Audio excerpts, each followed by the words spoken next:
खाई कुछ, यानी एक, वरना जाहिर है कि कोई कंपैरिजन ही नहीं है। उनकी जो फिल्म इंडस्ट्री है भारत की, वो तो दुनिया की चंद बेहतरीन फिल्म इंडस्ट्री है। तो अगर हम उसको ना भी देखें, लेकिन इतना पीछे तो नहीं। सिर्फ पाकिस्तान में एक कारोबार चलता है, खबरों का कारोबार।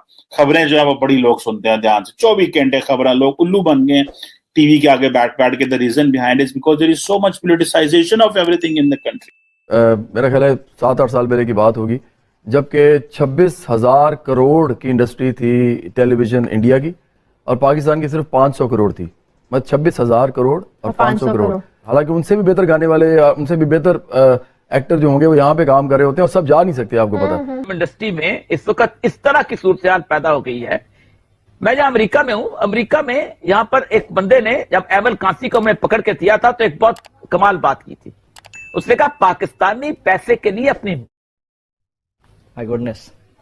नमस्कार दोस्तों, स्वागत है आपका इंडियन प्राउड ऑफिशियल में। दोस्तों, पाकिस्तान से एक बड़ी न्यूज़ आ रही है। दरअसल पाकिस्तान में लोग KGF 2 को देखने के लिए इतनी हद तक चले गए हैं कि वो दुबई जाके फिल्म देखने के लिए भी तैयार हैं, क्योंकि पाकिस्तानी सरकार तो भारत की फिल्मों को वहाँ के सिनेमाघरों में देखने के लिए इजाज़त नहीं दे रही है। तो पाकिस्तान के लोगों के लिए अब दूसरा एक ही रास्ता है कि वो किसी दूसरे देश में जाकर भारतीय फिल्म को देख ले। और KGF 2 का क्रेज़ इतना बढ़ चुका है कि पाकिस्तानी लोग किसी भी हाल में इस फिल्म को देखे बगैर रहना नहीं चाहते हैं। जी हाँ दोस्तों, ऐसे ही कुछ लोग हैं जो अपना व्यू KGF 2 के बारे में देते हुए नज़र आ रहे हैं। KGF 2 के लिए वहाँ के पाकिस्तानी लोग दरअसल एक तरह से हम कह सकते हैं कि पागल हो गए हैं। इतना क्रेज़ है KGF 2 का। दोस्तों, अगर आपने हमारे चैनल को अभी तक सब्सक्राइब नहीं किया है तो कृपया सब्सक्राइब करें और बेल आइकन दबा दें। KGF 2 देख लें, अभी रिलीज हुई है 14 अप्रैल को, तो क्या कहेंगे? मैं आपको ऐड करना चाहूँगा, मैं रिसेंटली दुबई से आया हूँ और अभी KGF देख के आया हूँ। It was one of the amazing movie.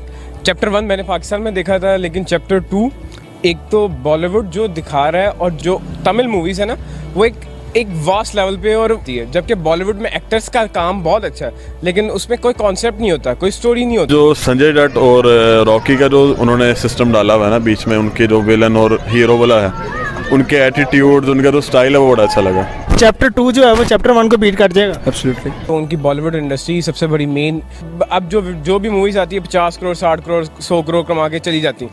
जबकि तमिल आप देख लें, वो स्टार्टिंग ही उनकी फर्स्ट डे से मैंने टिकट ब्लैक में खरीदी है KGF की दुबई में। इंडियन गाने लगते थे, फिल्में लगते थे। इंडिया ने वो 5 अगस्त के एक्शन लिए, हमने उनकी फिल्में बंद कर दी। अब हमारे सिनेमा भी बंद हो गए।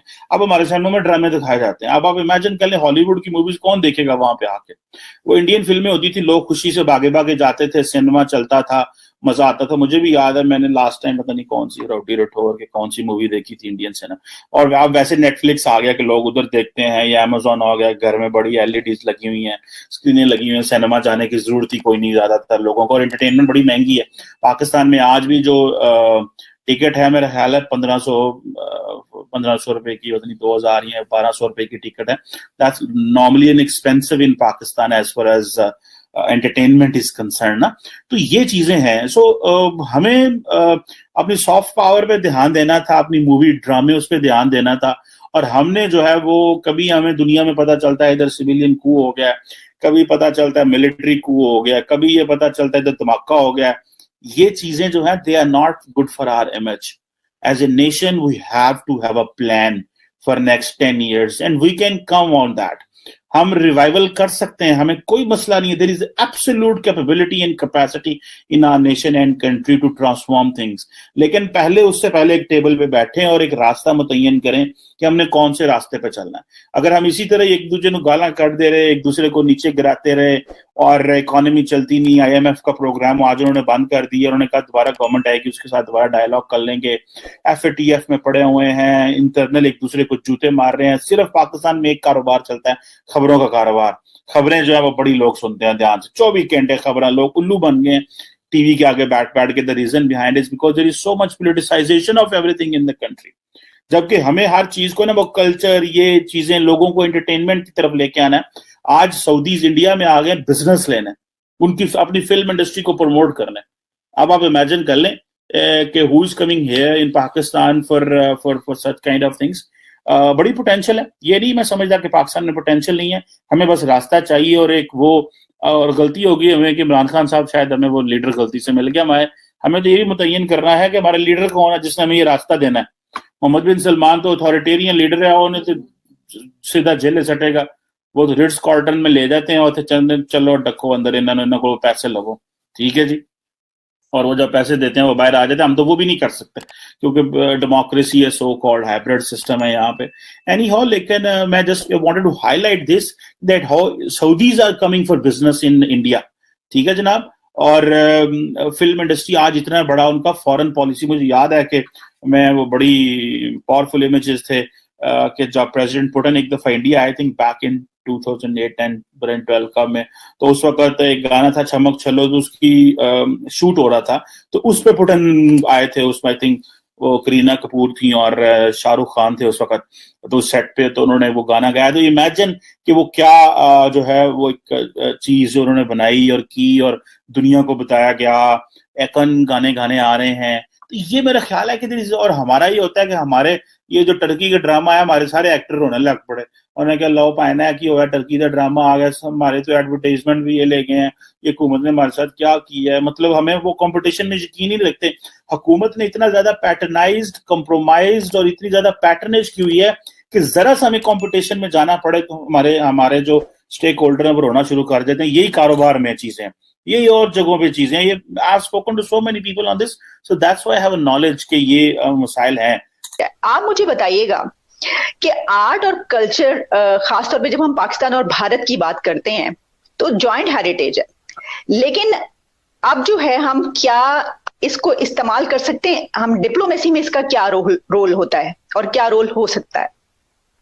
अच्छा, मसला ये है कि बहुत अरसे तक हमने ये किया है, लेकिन अनफॉर्चुनेटली हमारे यहाँ जो पॉलिटिक्स है उसने दोनों को बहुत दूर कर दिया है। हमारे यहाँ दोनों तरफ को अगर देखा जाए, इंडिया में भी और पाकिस्तान में भी, जो पॉलिटिकल फिलॉसफी है उसने आर्ट को दोनों मुल्कों के डिवाइड कर दिया है। यानी एक सतह के ऊपर पाकिस्तान में देखा जाए तो हिंदुस्तान की फिल्म की बहुत पजीराई रही है, अभी भी लोग देखते हैं, शौक़ से देखते हैं, उनके ड्रामे को भी देखते रहे हैं। लेकिन जो सिनेमा हॉल में जिस तरह से एक वक्त तक हमारी फिल्म रिलीज़, उनके यहाँ उनकी फिल्म रिलीज़ होती रही यहाँ पे, इसी तरह से VCR पे हमें अवेलेबल हो जाती थी। अब बहुत कम लोग हैं जिनको टीवी चैनल देखने को मिलते हैं, जो कि गवर्नमेंट ने पाबंदी लगाई हुई है। उस तरफ भी पाबंदी है, इस तरफ भी पाबंदी है, तो अनफॉर्चुनेटली वो फ़ायदा उस तरह से उठाया नहीं जा सका। और एक और चीज़ जो बहुत ज़्यादा फ़र्क डाल गई है, वो पहले पाकिस्तान में ज़्यादा थी, अब हिंदुस्तान में भी हो गई, और वो ये है कि अपने सिनेमा को, अपनी फिल्म को बहुत ज़्यादा एक्सट्रीमिस्ट के हाथों में खेलने देना। यानी आप ये देखो कि तारीखी शऊर के साथ अभी बहुत ज़्यादा फिल्म जो उनके यहाँ बनी है, जो कमर्शियल सिनेमा की है, बुनियादी तौर पे वो उनके पब्लिक को अपील करती है। इसके ऊपर सब कंटेंट की कमी है ना, कंटेंट नहीं दिखाया जा रहा जैसा आवाम पसंद करना चाहती है। अब जो बात चलेगी तो दूर तलक जाएगी। पाकिस्तान के अंदर 12 फिल्में आती हैं और हिंदुस्तान में 1000 फिल्में बनती हैं। बिल्कुल सही। अच्छा नुमान साहब, मैं अंजुम साहब से पूछेगा कि उनको 10 फिल्मों के भी नाम याद होंगे, लेकिन मैं एज अ मूवी मेकर क्या कहना चाहता हूं, आप पाकिस्तानी सिनेमा को जगह दें, सबसे पहले अपनी स्क्रीन्स के ऊपर जगह दें, लेकिन उसके साथ साथ ये भी मैं कहना चाहूंगा कि आपकी आवाम उसको आपने एक ऐसा कंटेंट देना है कि वो देख सके। बिल्कुल सही। बात जरा आगे बढ़ जाएगी।